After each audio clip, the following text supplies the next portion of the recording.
Hi, I guess I don't need to introduce myself. I'm an illustrator and I make animated film. And I thought I'd speak to you today about kind of why I work the way I do and why I decided to start making films in an illustration course in a way that was kind of strange for the course I was on, and how eventually that's ended up with me having a style which is kind of recognizable, which I didn't ever think I'd have. So that's what I'm going to do. Okay. So to begin with, this was sort of what I was doing in my MA course. Oh no, I should start to say, yeah, sorry, that was the whole point. I came from a philosophy background and I'd studied that for 3 years, and then at the end of my philosophy course, I decided that I really didn't really want to do any of the things that I could do with an academic background. I tried doing an internship at Vogue and I was awful at it. I actually got told at the end of it that I shouldn't work in any sort of hierarchical structure because I didn't take well to authority or returning shoes. So I joined the graphic design MA at St. Martin's and changed quite quickly onto illustration.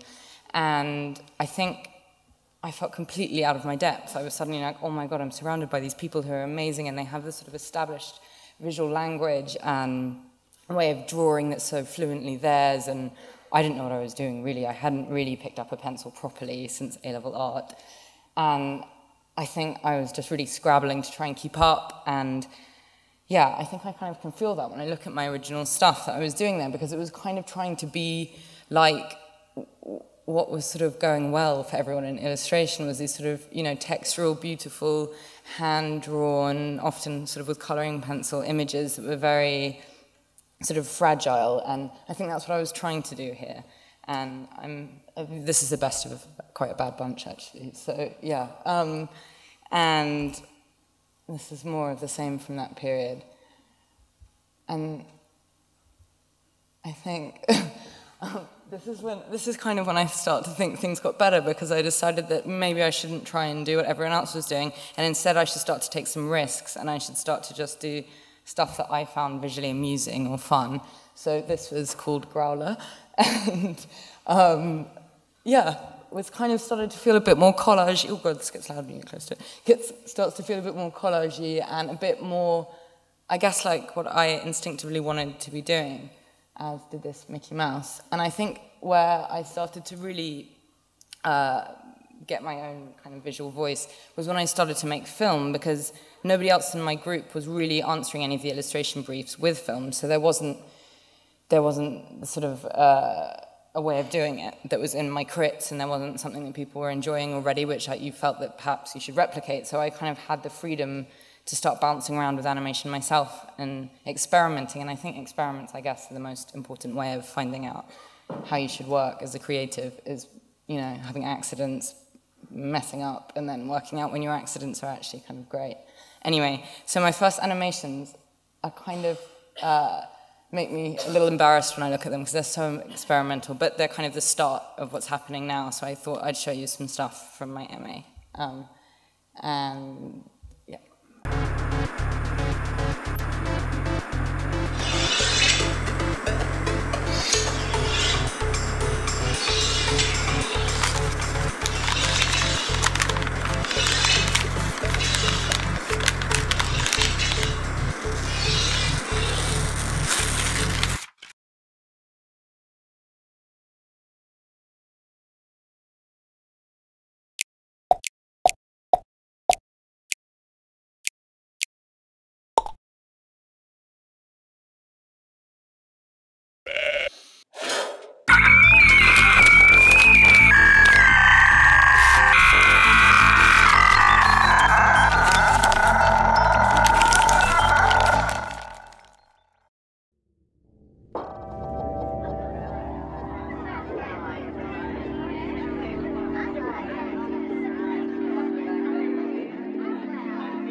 Talk about reading. Let's talk about reading.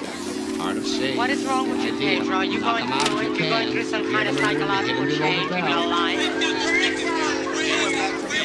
Oh, you went back to being a man. Touch this skin, darling. Touch this skin, honey. Touch all of this skin. Reading came first. Reading is the real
So that was sort of the last two ones were the first two animations I did straight out of graduating, which was straight away for fashion brands, kind of strangely, and not something I set out to do actually, but I guess, you know, the change in the internet, and suddenly everyone wanted content, and it felt like particularly fashion brands, because they really had something to sell, whereas music companies, you know, were losing things to sell as the internet blew up.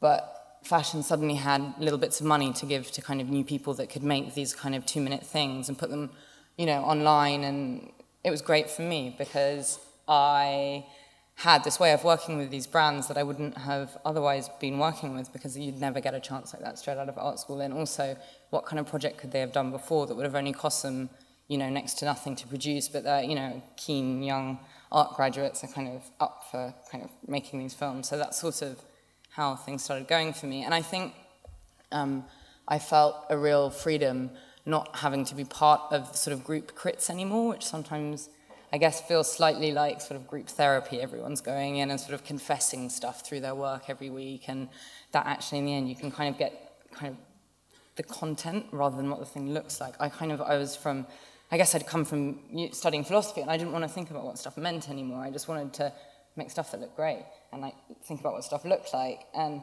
I think the MA environment particularly is very much about what stuff means. And so I loved graduating because I got just to like, you know, make a lookbook cover because it looked nice and pick bits just because I was kind of into a head which I chop off and do paint coming out of it. It doesn't need to mean anything. It doesn't mean anything about my feelings towards this man. You know, that was great for me.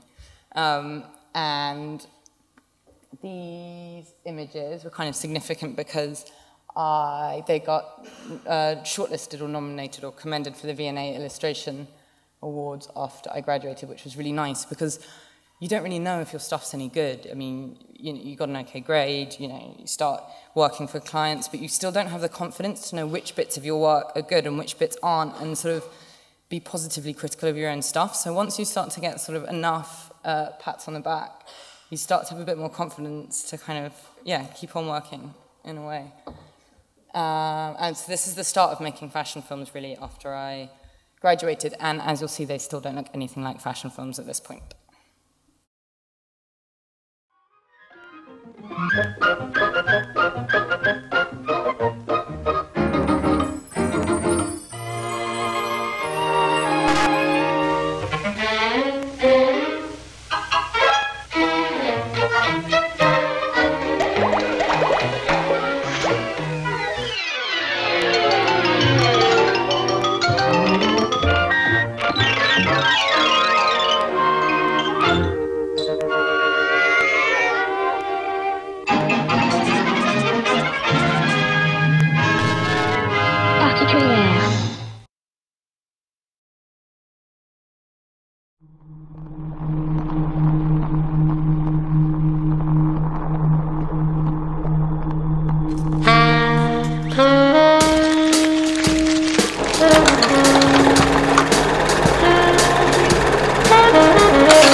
my films.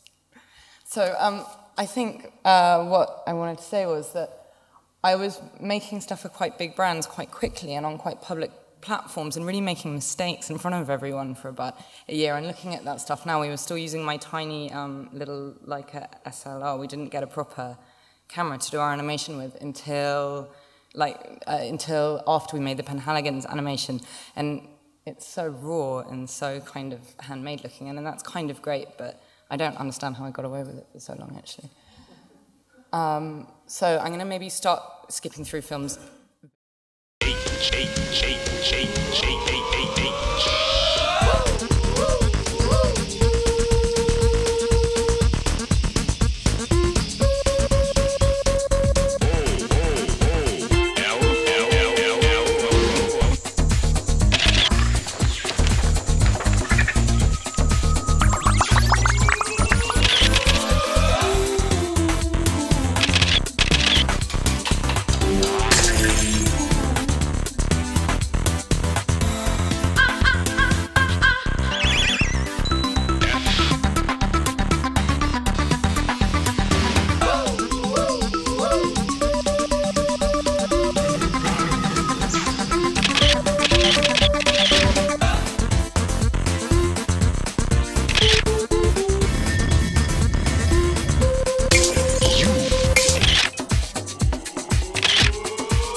Stop that so we can watch a bit of everything. So I think around this point, I'm starting to get a little bit of a visual voice that you can recognize. I think I'm kind of conceded that I really like eyes and bits of faces and sort of quite old school photo montage techniques, kind of coupled with quite loose paint marks, I guess. And what also started to happen was kind of the fashion imagery started creeping into my illustration, which was not something I think I wanted to happen.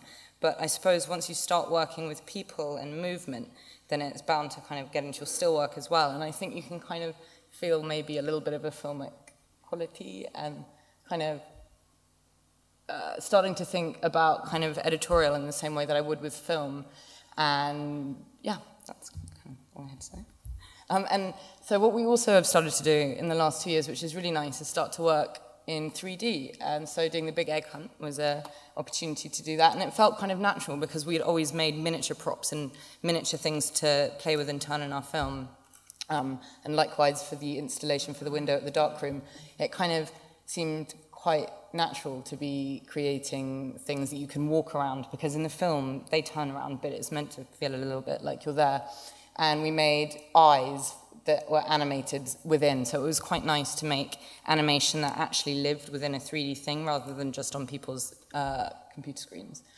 And yeah, next we've got Victoria Beckham, which I think is a good example of how I have tried to not think about film as something that exists frame by frame and on a quite flat, linear way, but each frame can actually be part of a moving collage so that you kind of feel that there's several facets to what's happening, and you shouldn't always expect this frame to lead sequentially onto this one. Maybe this one's existing behind this one while this one's happening, so that this one can fold away, and you know, this character starts to interact with a bit of the old scene, and I think this is maybe a good example of that.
skipping on so I can finish the talk. So what's started to crop up quite a few times in the last year is me actually being in my own work, which is quite a strange thing. And you realize that I've spent all my time defacing other people, and it's quite strange when you're actually looking at a picture of yourself and wondering where you want to cut into your own face and where you want to put stuff on top of yourself, and you need to be careful that you don't allow vanity to ruin your picture, which could happen. But being in your own film is quite good because you don't need to storyboard and you don't need to tell somebody else what you want to do before it happens. It can be much more intuitive and you can be quite spontaneous with the action. So having directed people for the last 2 years, it was quite fun actually just to paint my own face for the day, and this is what happened.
And I'm going to skip the next film because we don't have time.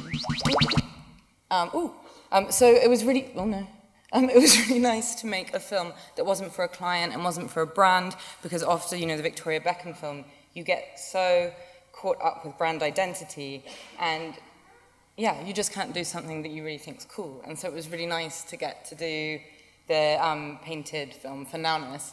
And again, these images I made for opening ceremony, but I just made a film for them for Kenzo. And because they kind of trusted me, I could kind of do what I liked. So you get, I don't know, I feel like I'm in a good place where I get to do kind of weird stuff as well, which is great. And quickly, I'm going to end with showing recent editorial projects I've done. And it's a complete thrill to see your work reproduced and on shelves, and you can open several magazines and it's like you're painting times lots. And I guess after graduating, you don't know if that's going to happen, and it's really, really a thrill for it to happen. And it's great to be able to, show your parents something that they can actually understand, because my dad doesn't really get fashion film viral or why that's exciting, but he gets that if it's printed, it must mean it's okay. So, yeah, these are recent things.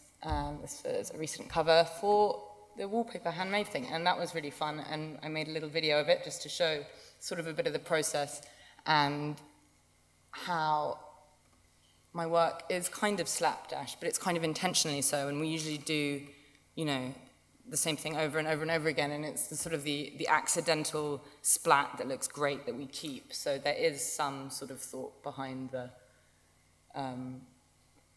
splatting, I guess.